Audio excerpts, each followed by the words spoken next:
वादा, एक खौफनाक प्रेम कथा। रीमा और अर्जुन की पहली मुलाकात कॉलेज की लाइब्रेरी में हुई थी। दोनों को किताबों और चुप्पी से प्यार था और एक दूसरे की आंखों में वो खामोश जादू दिखता था जिसे शब्दों की जरूरत नहीं थी। प्यार धीरे धीरे पर गहराई से पनपा। एक दिन अर्जुन ने रीमा से कहा, अगर तू मेरी नहीं हुई तो किसी की नहीं होने दूंगा। ये वादा है। रीमा मुस्कराई, पर उसकी आंखों में हल्का डर भी था। समय बदला। रीमा के पिता को यह रिश्ता मंजूर नहीं था। जाति और समाज के डर से उन्होंने रीमा की शादी दिल्ली के एक रईस बिजनेसमैन नीरज से तय कर दी। रीमा ने रो रो कर अर्जुन से वादा तोड़ने को कहा, लेकिन अर्जुन बस खामोश रहा। शादी की पहली रात नीरज की चीखें पूरे घर में गूंजी।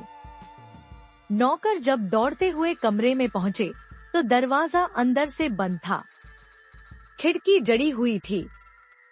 जब दरवाजा तोड़ा गया तो नीरज फर्श पर मरा पड़ा था, आंखें फटी हुई, चेहरा नीला और गर्दन पर लंबे गहरे नाखूनों के निशान। रीमा एक कोने में बैठी थी, चुप, ठंडी और जैसे किसी और दुनिया में हो। डॉक्टर आए, दवा दी, लेकिन वो सिर्फ एक वाक्य बोलती रही, वो आया था, अर्जुन आया था। पुलिस को शक हुआ, लेकिन कमरे में न कोई खिड़की टूटी थी, न कोई दूसरा दरवाजा। सीसीटीवी फुटेज में कोई दाखिल नहीं हुआ। एक हफ्ते बाद रीमा की भी मौत हो गई, उसी कमरे में, उसी स्थिति में। चेहरा डर से पत्थर जैसा हो गया था।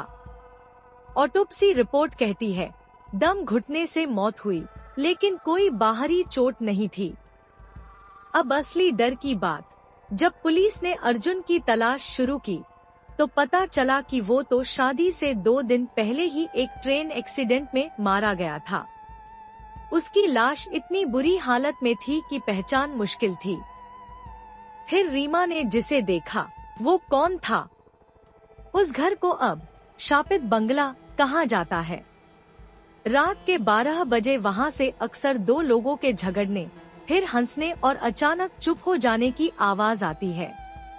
कहते हैं, रीमा और अर्जुन ने जो वादा किया था वो अब कभी नहीं टूटेगा, न इस जीवन में, न मौत के बाद।